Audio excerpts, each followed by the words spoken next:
Well, first of all, let's very quickly, it was just a 1 or 2 point agenda meeting. It was a 1 or 2 point agenda meeting. Um, what's on the front and center right now in our discourse is the electoral amendment law, which the president has not signed, and there are calls for us to veto same. Well, let me say very quickly, perhaps a lot of people don't understand the import and the implications of signing or not signing an imperfect document. For you to even, if the document is imperfect, and you can read it or interpret it anyhow, if count was removed when it should have been there, then you cannot even override an imperfect document. You have to first of all amend that document and start the process all over again and send it back to Mr. President. Mr. President has done well. The Constitution, if you study the Constitution very well, I believe it's Section 57, it does not oblige the President to give any reason for veto. All he has to do is return it and say, I'm not signing, I'm withholding my assent. He doesn't have to give you any reason. But every time he has done that, he has brought forward cogent, verifiable reasons why he is not signing. On this particular one, I believe the thrust and the spirit and the reason why Mr. President has refused to sign, which we identify with, is that every vote must count in Nigeria. We've been mouthing this thing, singing this thing for ages. This bill that was sent to Mr. President, and we raised it on the floor at the time of consideration, it says that you can only, the effect of it is that you can only accredit voters through the electronic system, okay? It forecloses manual registration. When you do that, we were all witness to what happened in the last election, when even the sitting president on channels, your station, could not be registered. Accredited. Could not be accredited, I'm sorry.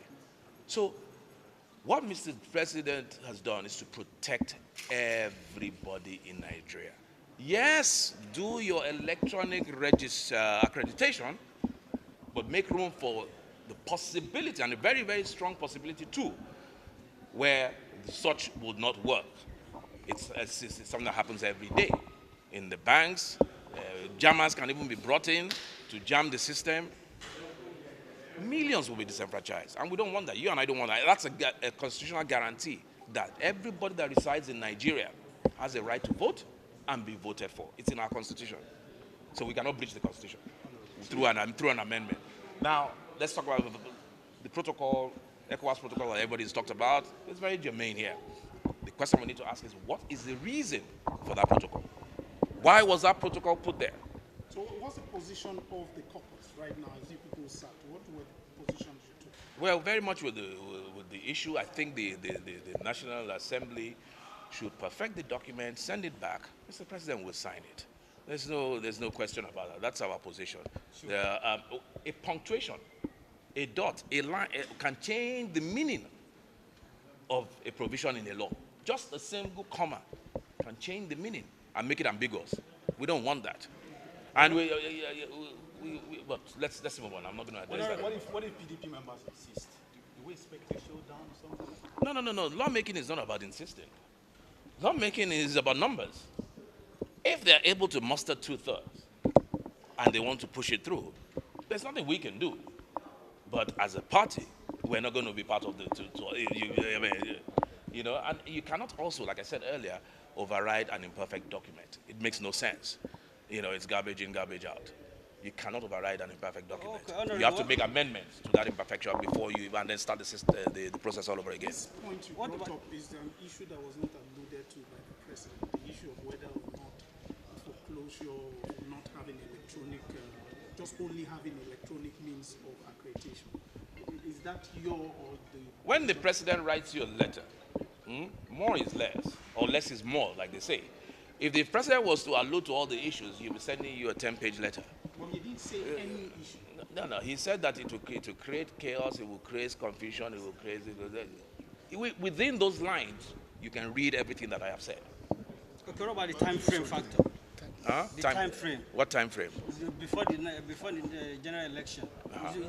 Wouldn't it be too close to sign those Yeah, I mean, we don't have to do a fire brigade approach. This is like we do in Nigeria. If it's too close, and that's the essence of the ECOWAS protocol. That's why I said, what is the reason for the ECOWAS protocol?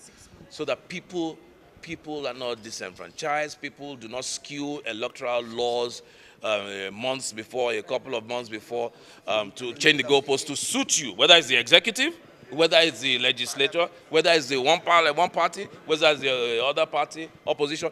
ECOWAS Parliament says that no, fair is fair. It's too late in the game to begin to tinker with the rules. As the leader of the House, don't you take it as a failure on the part of the House that you have tried to work on an electoral document and each time you have failed according to the executive, and he has gone into even teaching you people how to draft bills, how to... No, you don't take that as a failure?